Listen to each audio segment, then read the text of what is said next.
You're listening to the Fit Mind, Fit Body podcast, where we explore the connection between a fit body and positive mental health. And our big mission? It's to help 10,000 runners to develop fitter minds in the next 2 years. I'm your host, Michelle Frost. Let's get moving.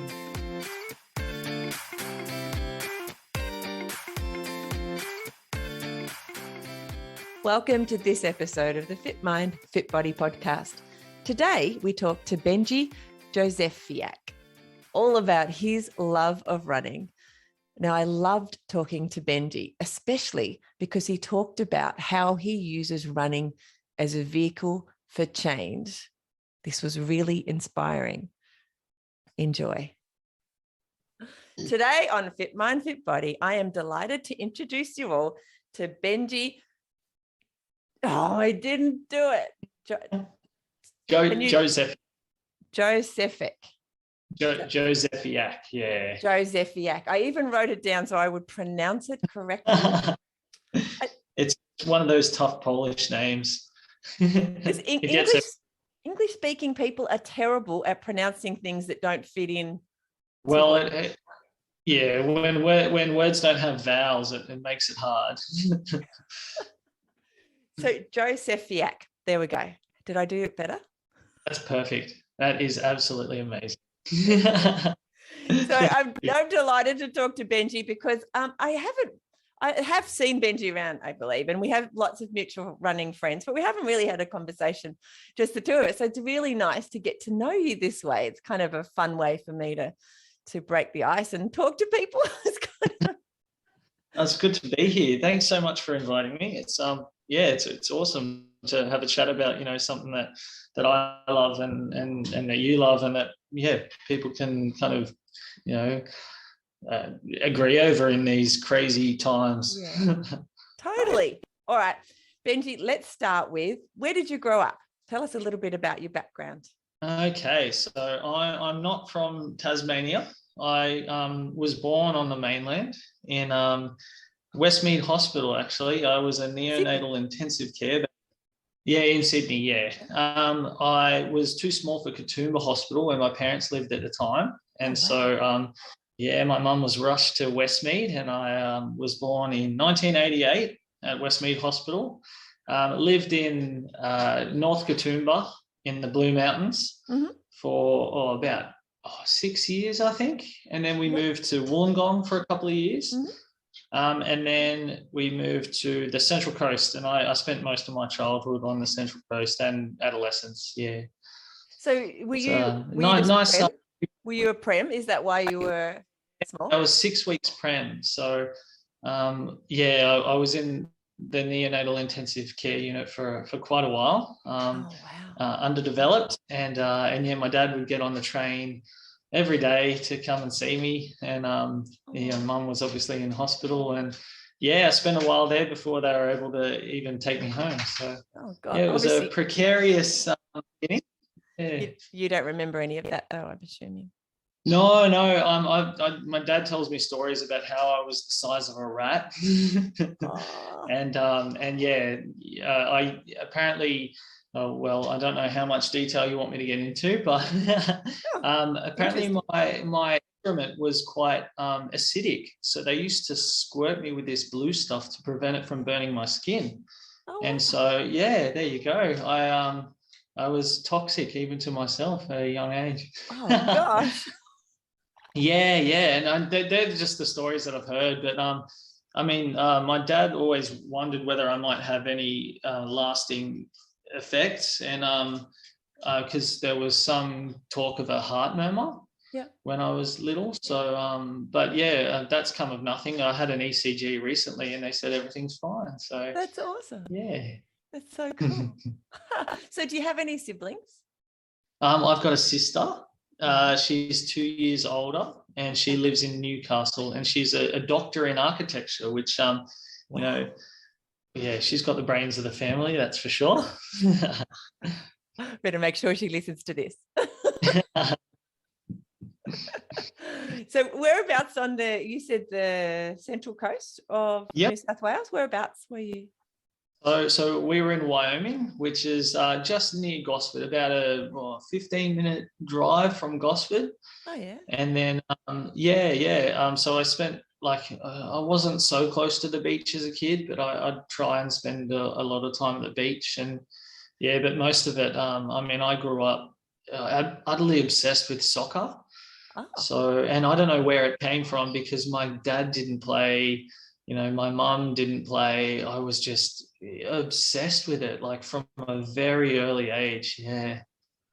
Wow. So, because you look a bit like a surfer dude to me. Yeah, yeah. I get a lot. I get all those kind of stereotypes. People ask me Aren't if we I terrible? take marijuana, and people ask if I surf.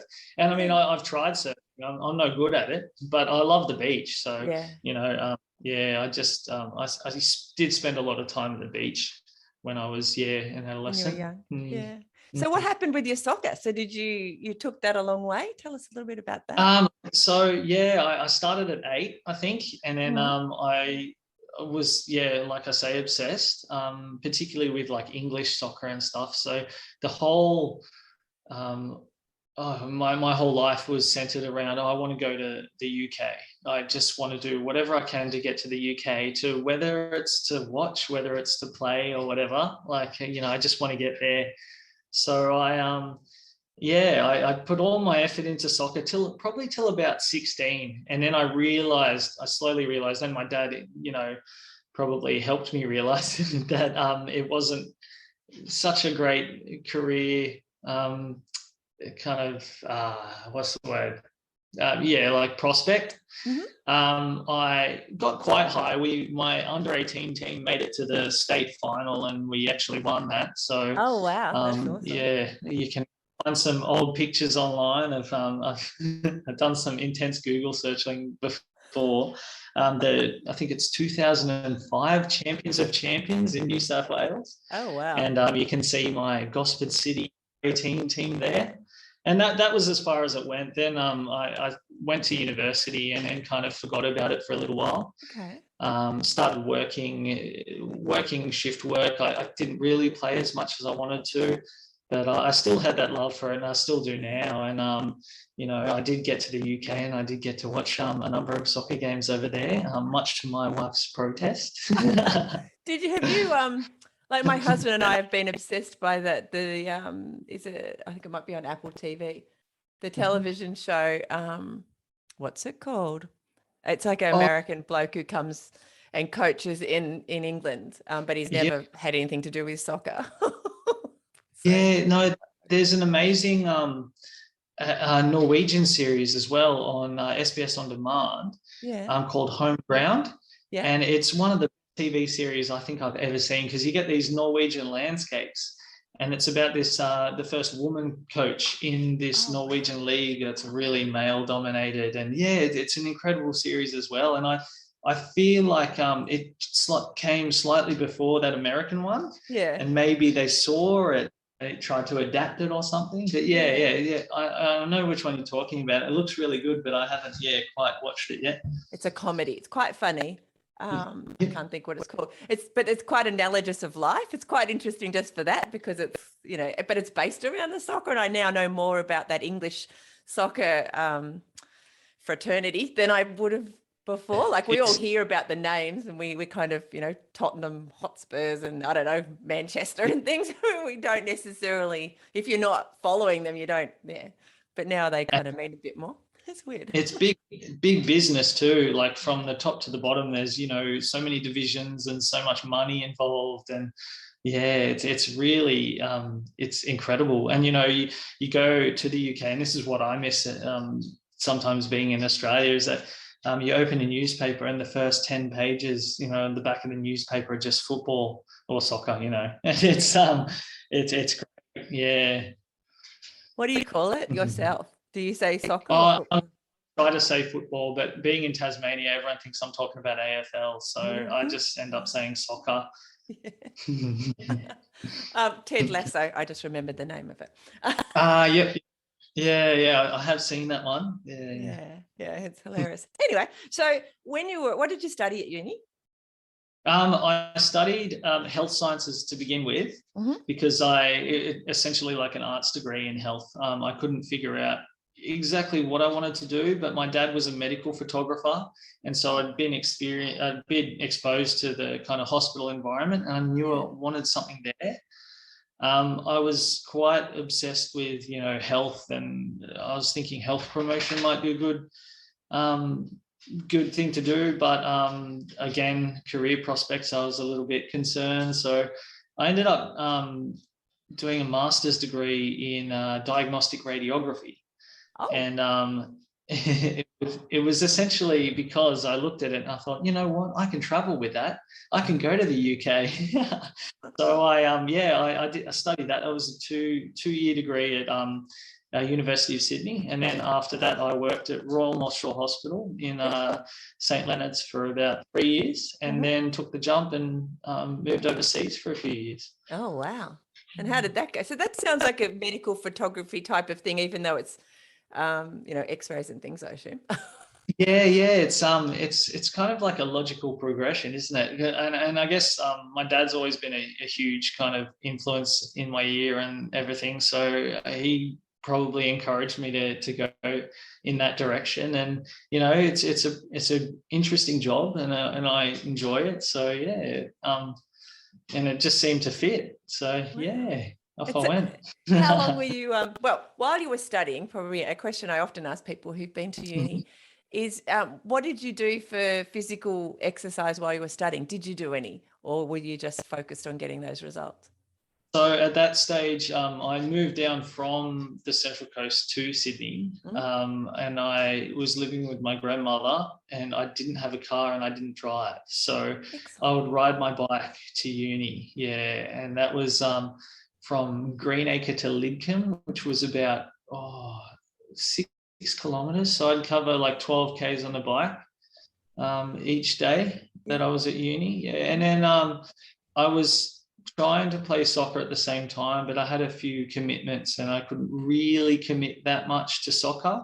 But I was trying, and then that's probably when I did start running. It was just laps of an oval back then, that and I wasn't timing myself or anything. It was nothing serious. It was just that whole formative idea. Maybe I'll start running just for fitness, because you can kind of do it whenever and pick up and get as serious as you want to get with it.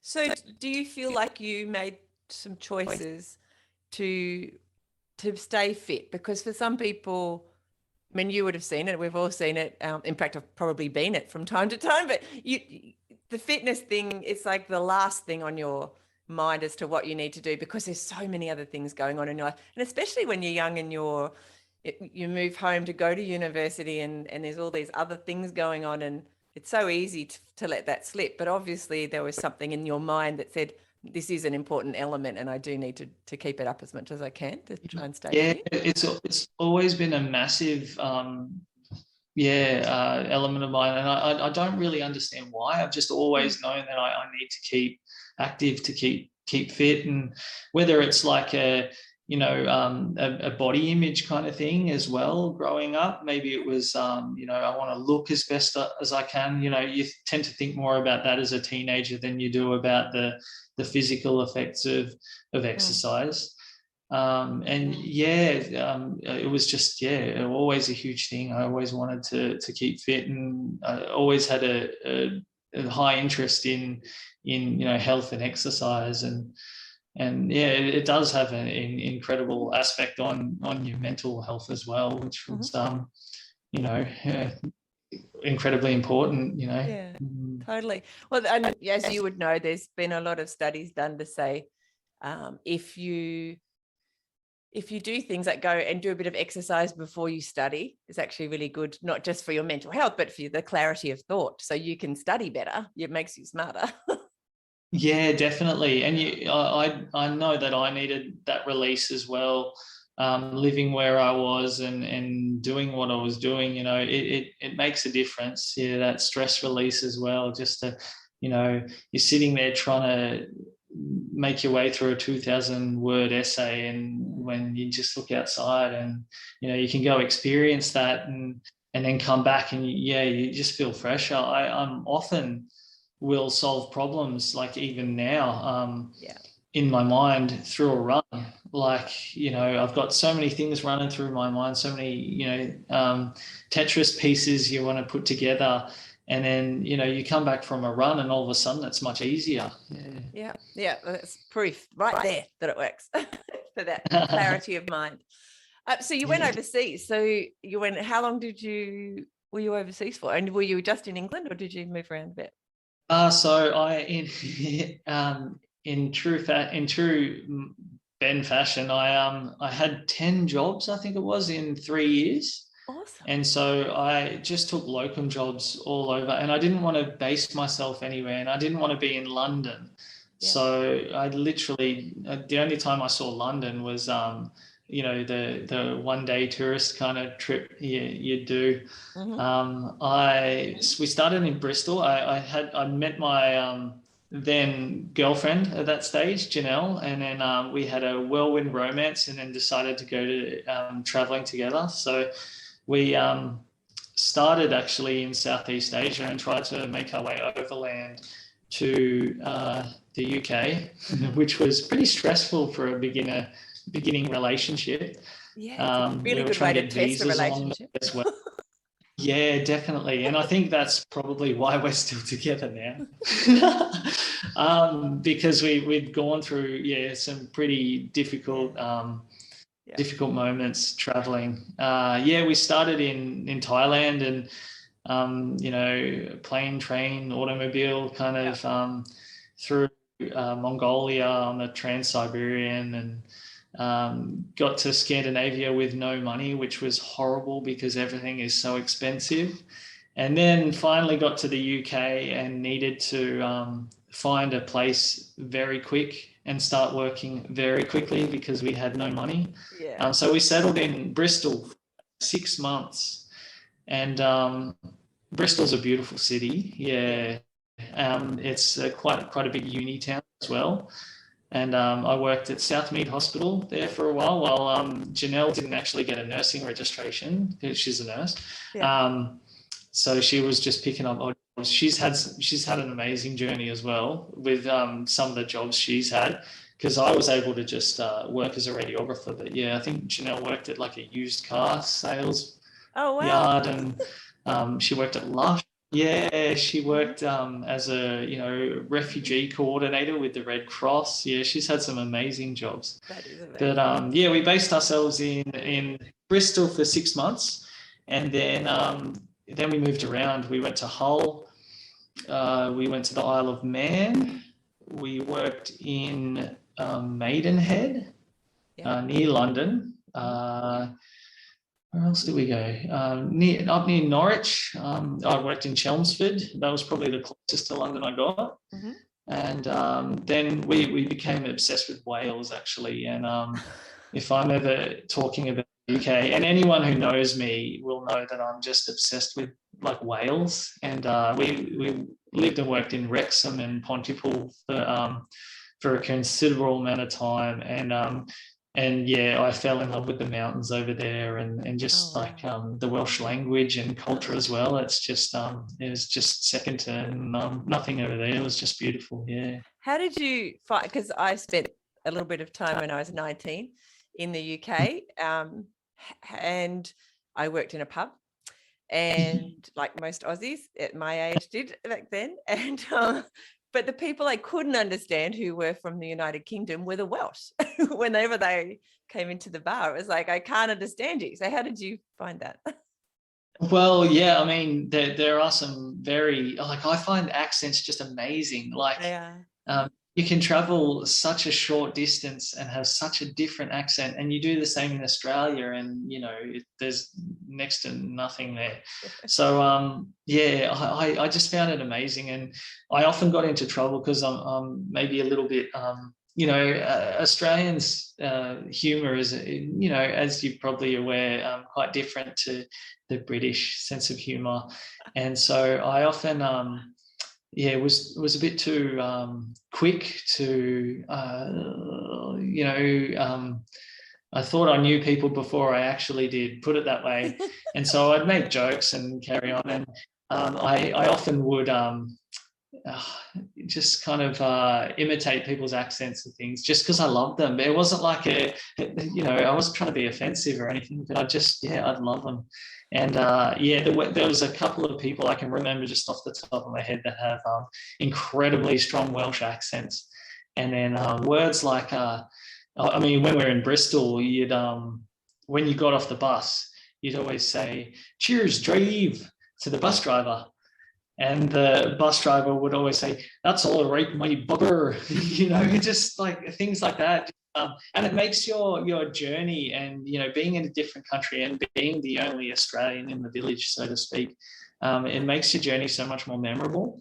So there's things that Janelle and I will often say to each other now, and an outsider looking in would be like, "What the hell are they talking about?" But yeah, it's just language is an amazing thing.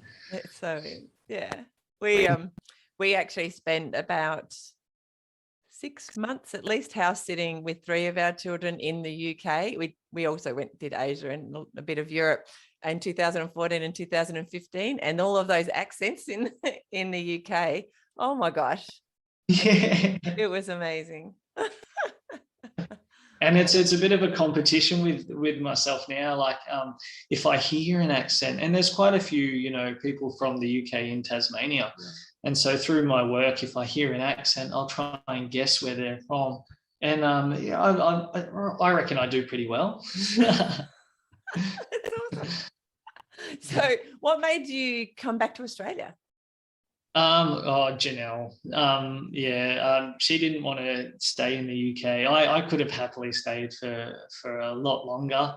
That's and I'd like to go back eventually. I've got actually some running goals in the UK that I'd like to conquer. There's a huge race called the Dragon's Back that goes through the centre of Wales from the north to the south. Mm-hmm. And it's a stage race over a number of days, and it's always sitting there in the back of my mind, particularly when I'm injured.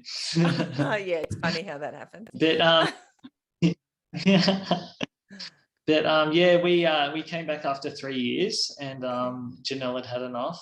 I'm sorry, Janelle. Oh, but and we came back. But we had to settle. So I wouldn't settle for just living in Sydney. I didn't want to go back to, I'm not a fan of the heat and the warmth.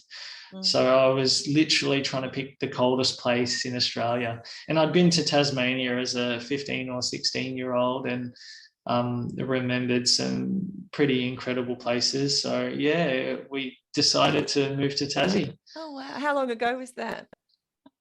So that was 2018, I think. Okay. Yeah, so we moved over 2015, and then 2018 we came down to Tassie. We weren't supposed to be in Launceston. We came down here actually for the Tassie Trail Fest when it was out at Derby. Yep. And we were running there, and we had probably 3 hours in Launceston. Mm-hmm. And Janelle's father is a banker, and he sent us this property and in Invermay, and it was just there were no photos of the interior of the house, but Neil, Janelle's dad, said you need to go look at this property when you're in Launceston. So we went and had a look at it, put her offer on then and there, and got it. And then a job came up down in Launceston, and I applied for it, and I got that. So it was happening, and meant to be down. That's it. So does Janelle runs as well? I make her run. I think is nice. I make Simon run too, so it's okay. No, it's not her favorite activity. But she's actually been able to achieve some amazing things through it as well. She did her first marathon a couple of years ago. Oh, wow. That's pretty good for someone who's not her favorite activity. And particularly for someone who has a bit of an allergy to training. So yeah, she pretty much did a marathon on the back of no training, and it was hard and it was uncomfortable, and I had to pack a bag of delightful, delicious treats that would keep her going. But she did it, and it was an amazing experience. And her mum was so proud of her when she finished. And it was pretty incredible to watch. Yeah, that's awesome. So, did you guys? Yeah. When you were overseas, did you run then as well? Yeah, I probably started running a lot more. I did my first marathon in 2015, I think it was, or 2014, and then I actually got really ill because I developed runner's knee, and then I decided that I didn't want to let this place in the Blackmores Sydney Marathon go, so I decided to do it anyway. And I pushed myself way too hard, and I got really, really sick after.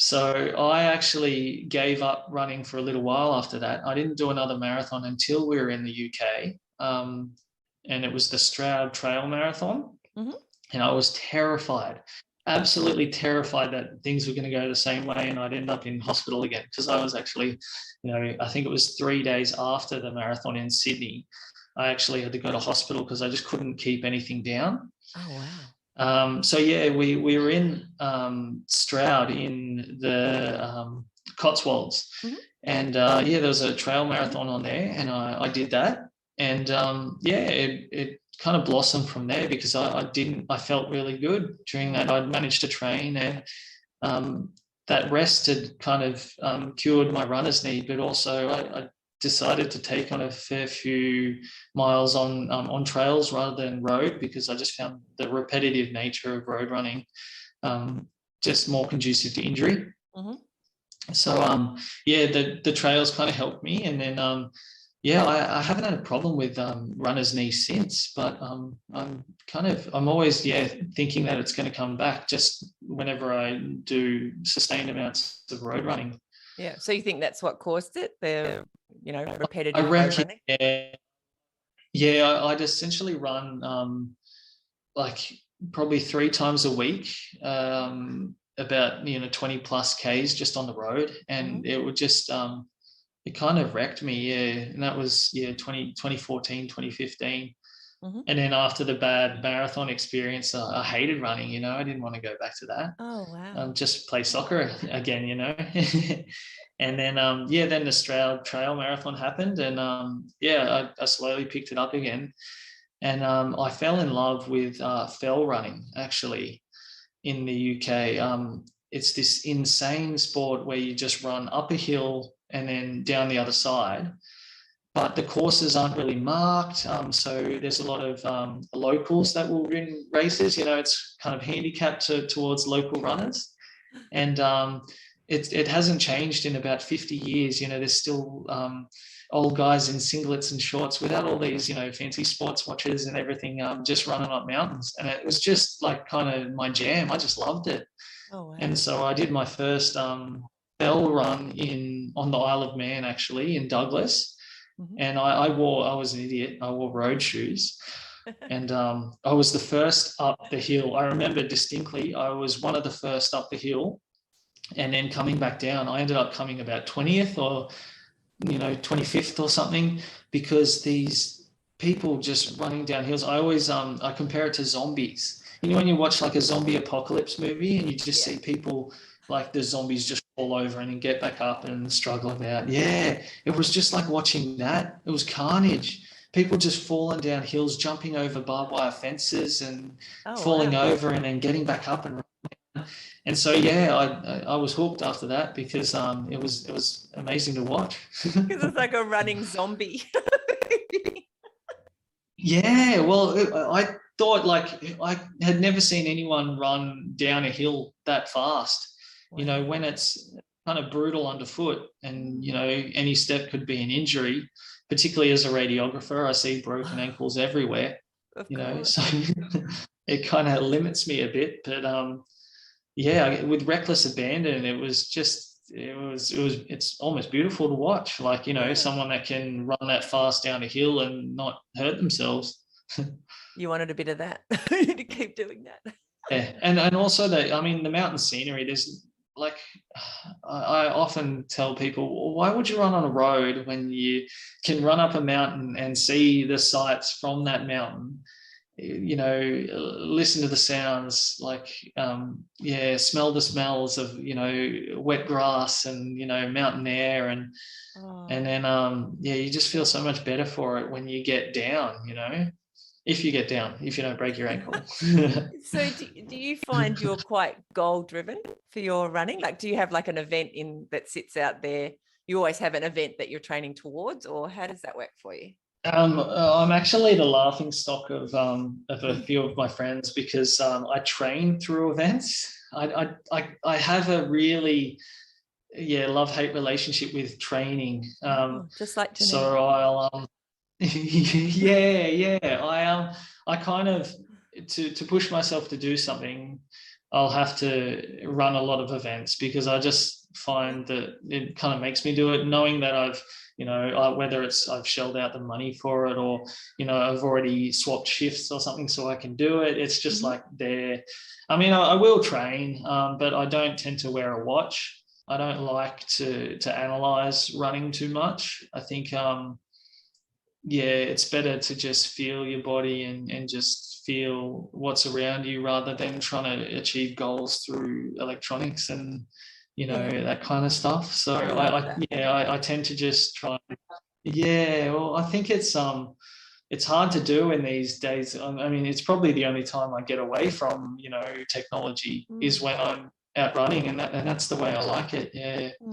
Do you ever listen to anything, or you? Yeah, you don't sometimes I'll listen to podcasts and music. I'm a huge, I've always been a massive music fan as well. I've played guitar from a young age, and Awesome. so I'm a big fan of music. But in terms of podcasts and stuff, we actually went to South America a few years ago, because it's kind of like there's a bit of a backstory to this. So I'm obsessed as well with using running as a vehicle for change. Yep. So in terms of, when you go to buy running clothing or something, I'll tend to look up brands or, manufacturers who contribute to things with their clothing. And so I came across this brand called Janji, which is produced in America, and they at that stage were donating, I think, 10% of their profits to water projects over the world. Oh wow! And so I kind of became obsessed with them, and then I managed to get to know some of the owners, and then they would partnered with an organization called Aire Libre, which was founded in Mexico, and their whole kind of motto is to understand the world and the earth and connect to the world and the earth through running. With all this, Janelle and I went to South America and actually did a running tour through where was it? Bolivia, in the kind of Bolivian wilderness, and we met some amazing people, including the owner of this company, Janji. And it's been a pretty awesome ride, but it was really interesting for me to learn about through this company Aire Libre and the local people in Bolivia, and it was trying to kind of achieve something through clothing rather than just buying your Nikes, your Adidas, who maybe don't have such a nice track record. Such a social license almost. It was it's amazing. And so I've kind of stick with that, and I still keep in touch with people from Janji or Aire Libre. When we actually, a couple of years ago, I was one of the founders of the company contacted me and asked me if I wanted to do a running experience in Launceston. Oh, wow. So we organised a bit of a tour, which I think we had about 10 or 12 people take part, which was amazing. And we did a bit of a meditation session in City Park, and then ran up through the gorge. And I think Jeff from Wallaby Walkabout Tours gave us a welcome to country up there and taught us about, Indigenous heritage in the gorge. And it was great. We learned a bit about Launceston. The whole idea that I was trying to plot the old tram line through town as well. Yeah. So we ran the old tram line and learned about the architecture, and then came back through after the gorge through Seaport and learned about the history of the dock there and everything. And it was my first kind of experience in hosting a tour, and that was pretty amazing. And we only did the one. It was just like an experience, like a taster kind of tour of Launceston. But I really enjoyed it, and I hope the people that did it had a good time, because it was good to host it. That's really fascinating. It's a shame that you've only done one, mind you. You could always say because of COVID, but now COVID's almost well, I don't know if it'll be gone, but you'll be able to. We're like, what is it? The 15th of December? You should.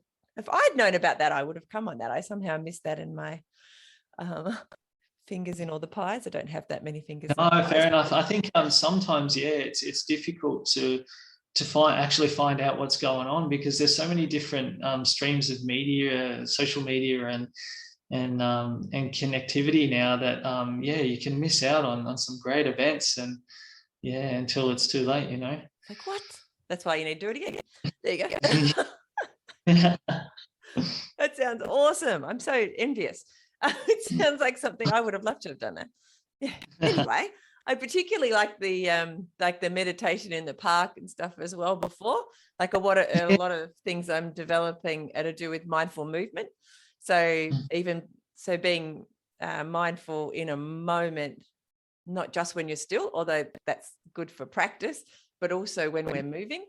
So when we're running or walking, having those mindful moments, I think is really important. Definitely. And I think there was also a bit on that experience for everybody, because, it wasn't just, go for a 10K run and slog it out, try and run as fast as you can. It was more like, here is the history of Launceston. Here is, we're going to connect with City Park in a meaningful way. We're going to run up through the gorge, and we're going to understand more about the gorge. And then we're going to come back and understand more about Launceston. And then, we ended up sitting there and having drinks and nibbles after, and just having a chat about it. And I think everyone learned something, and I think that's important. I think running should be for, everybody, and it should encompass a lot of different ideals and understandings, rather than just, the first three winners getting prizes, and that's easy for me to say because I'm always in the first three. But it's all right then.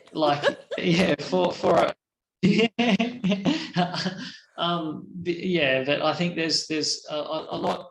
Maybe historically too much emphasis placed on, people who are considered good at running as being the people who are winning races, or it can do a lot more for. I think I've always been sort of a middle of the pack, unless there's not many people in the race, and then I do all right, or I used to. Pretty much the middle of the pack. So and I noticed that, like, having run now since my mid-20s, so most of my life, including my childhood, but when I went to big races, I often had that feeling, especially once I started getting into and understanding and talking to the organizers a lot more in other roles, that it did feel more that they were there for the fast runners. The elite runners were the ones who got, even though they tried to recognize, I think, depending on the organizers, they do try and recognize some of the rest of the pack, if you know what I mean. But it's historically been, if prestige wise, if they can get some more elite runners along, then they get more media, or they get more. It just needs to be cleverer at marketing, perhaps, where there's more stories focused on the back of the pack people and what they've gone through and the journey to get there. And I think that would then attract even more people to start running, because they're not just thinking, I'll never be able to run as fast as the Benjis of the world, but hey, that person who had that story, I can relate to that, and maybe I could be a runner. Definitely. And you look at the popularity of running, and particularly trail running, it's just getting massive. And I think the more that you can incorporate, like, different people, the more that running can be used as a vehicle for change, to empower our populations to get healthier and active, and have better mental health, and all the outcomes that happen when you go for something as simple as a run and use your legs a bit. It's great. So I don't even need to ask the question which I usually ask, which is, where do you prefer to run, on the road or the trails? I think we already know that. So do you do your training on the trails as well, mostly? Yeah, the only problem I have is finding a good pair of shoes that can get you to the trails, because you often will get some pretty hardcore trail shoes that you can only really use on the trails, and they kind of hurt on pavement. But I don't like to drive places to go for a run. So I'll run from my door to, I've got a bit of an environmental conscience as well. So I try to, minimize my impact, whatever I'm doing. And so I like to run to the trails. So recently most of my running has been on roads. So I'm a bit contrary to what I it's not where you practicing prefer what I to preach.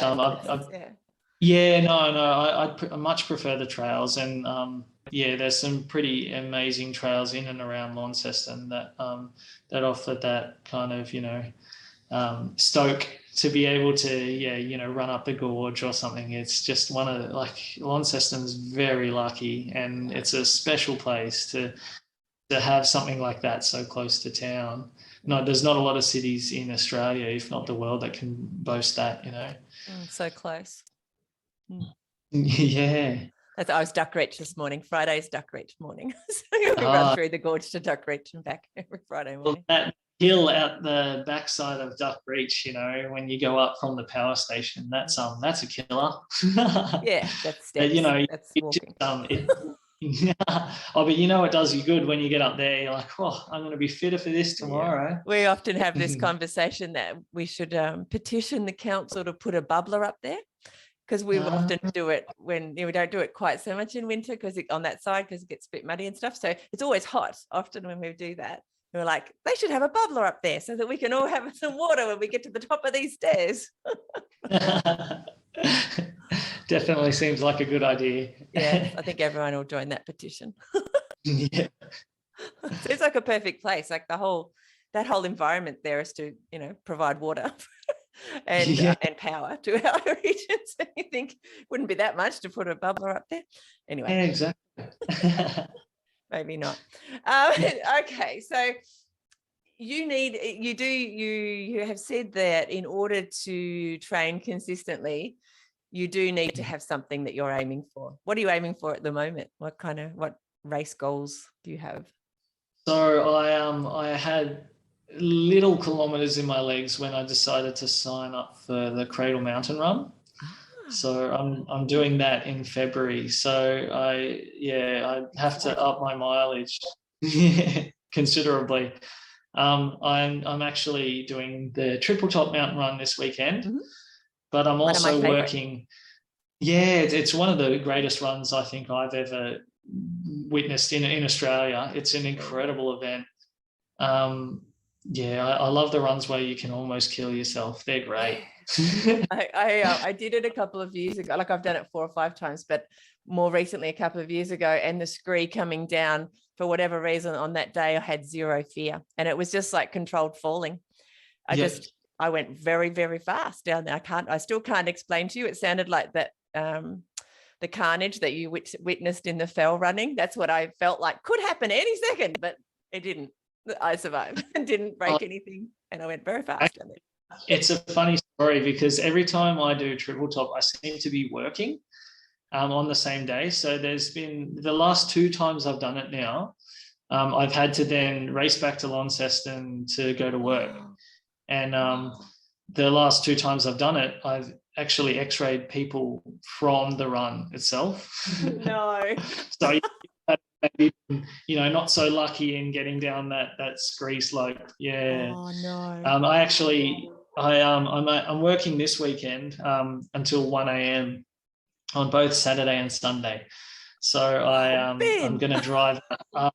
Going to drive out after work on Saturday, sleep in the car, and then I'll drive back after the run and go straight to work again. So here's a question for you. You're young. How do you get the energy to do that? Like I'm in my 50s, and the idea of doing that, I just can't even imagine it. Like I was thinking, if I was going to do that this weekend, I probably wouldn't do anything on Saturday, let alone what you just described.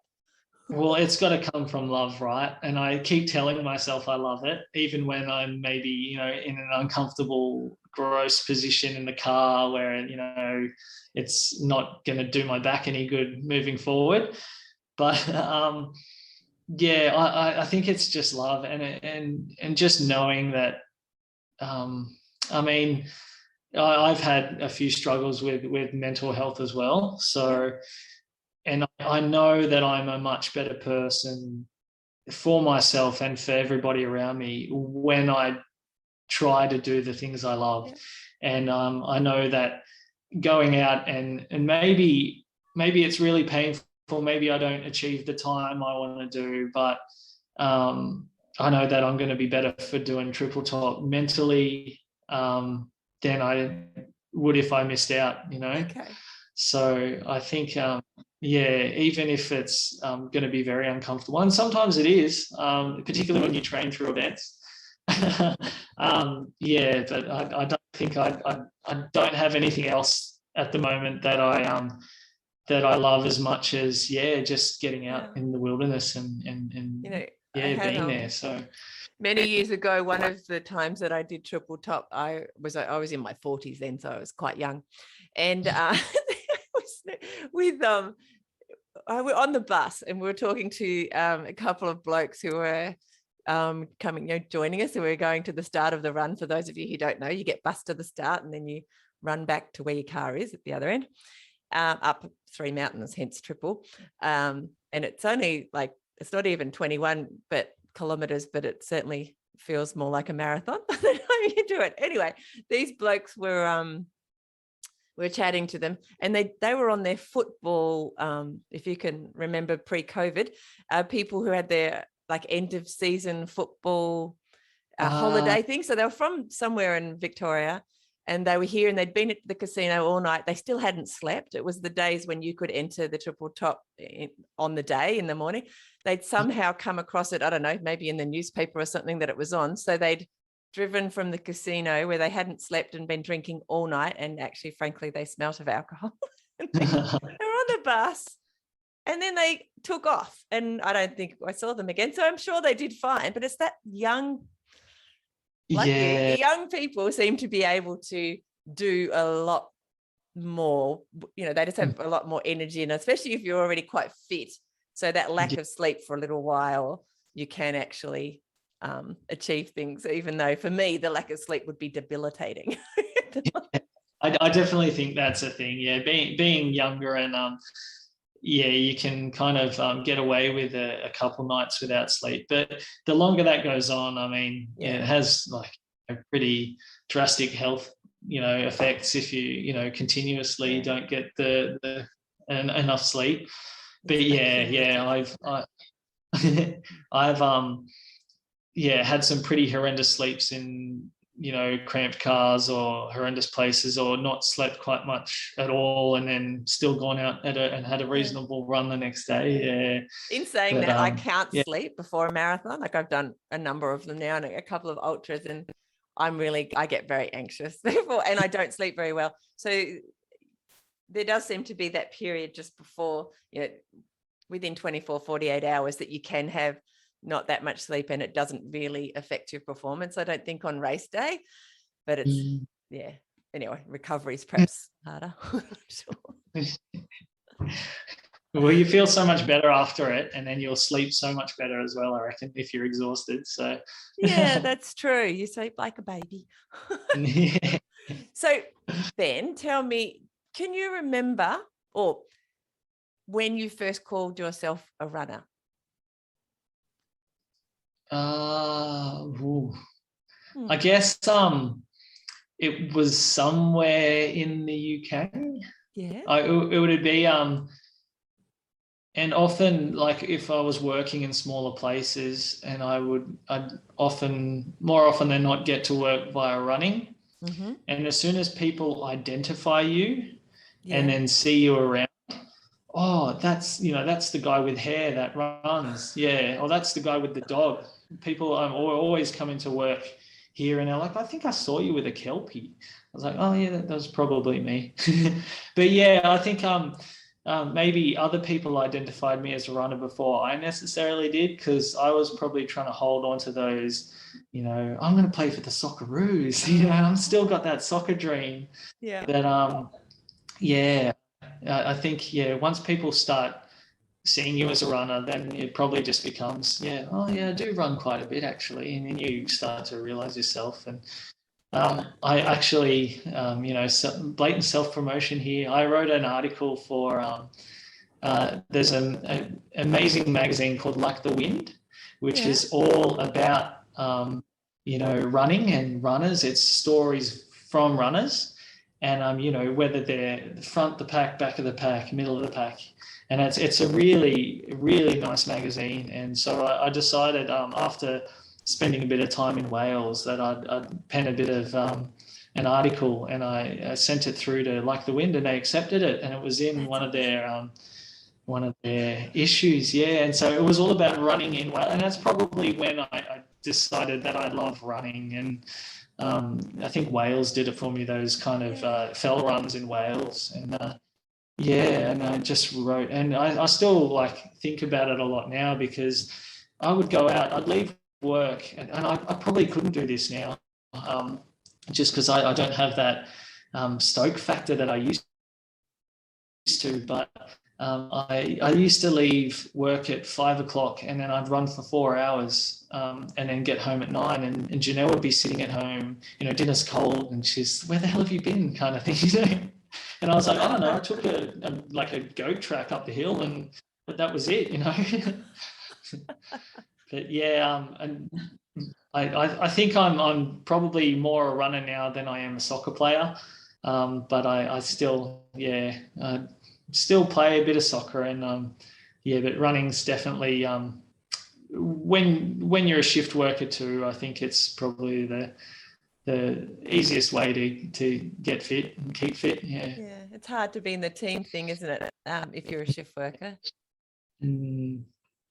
So when you say you play soccer now, do you play in a local league a little bit, or boy, do I play in a local league. Yep. We this year I played for the North Launceston Eagles social Sunday team. I maybe took social a little bit too seriously. Anyone who's played against me and is listening to this, I apologize. We pretty much lost every game, and by sometimes cricket scores, but we did win one, and that was amazing. It was an incredible team, because we had people that didn't play soccer before, or I think we were the only team to have some women. And so we won one game, and it was a good experience, and I made some great friends through it. And so we entered a team in there's a 7-a-side comp in Lonnie going on at the moment. So, and then we started a futsal team. So it's created some long-lasting friendships as well. Yeah, I have my son Ben. He plays futsal on Sundays. You might come across him. Yeah, I hope he doesn't, for his sake. I'm kidding. He's always the goalie. Okay. Yeah. Oh, he's got no worries then, because I can't shoot to save my life. I'm sure that's not true. But anyway, anyway, back to identity. One of the reasons we talk about it a little bit is it is interesting that whether identity, you highlighted it, you felt like it almost came from outside. Like people had to identify you a certain way before you could take that on as your identity, which is kind of interesting in itself. Some people say it's not till I've run a race, then I felt like I was a runner. Everybody has a different story for it. However, when we then have some kind of incident, like you talked about before, and you can't run, although it sounds like you identified with the runner after your, when you gave up running for a little while because of your runner's knee. What do you do? So can you imagine now that you're so entrenched in running, how you would feel or how you would deal with it if you can't run for some reason for a period of time? Like an injury? I've always been concerned because I know that, I am getting older and at one point, I won't achieve, you're constantly trying to improve, right? And there'll be a plateau and then it'll start going backwards. And so I think that's why I try to maybe look at other things through running. Mm-hmm. So I don't know if you're aware, but All Train and Find Your Feet run starting to do a bit of plogging once a month. And so, we did that. I did that with them in the beginning of October, I think it was. And that was a good experience. And it was, again, trying to action change through running. And, if you're running for a cause, then it makes it a lot more easier. So the Old Train guys, what does that look like? What does that look like? What did you do? I didn't quite get it. So plogging is essentially I think it's a Swedish term for like plocker up, which is like, picking up. And so you essentially run and you pick up rubbish along the way. And it actually becomes quite addictive and you realize how much there is.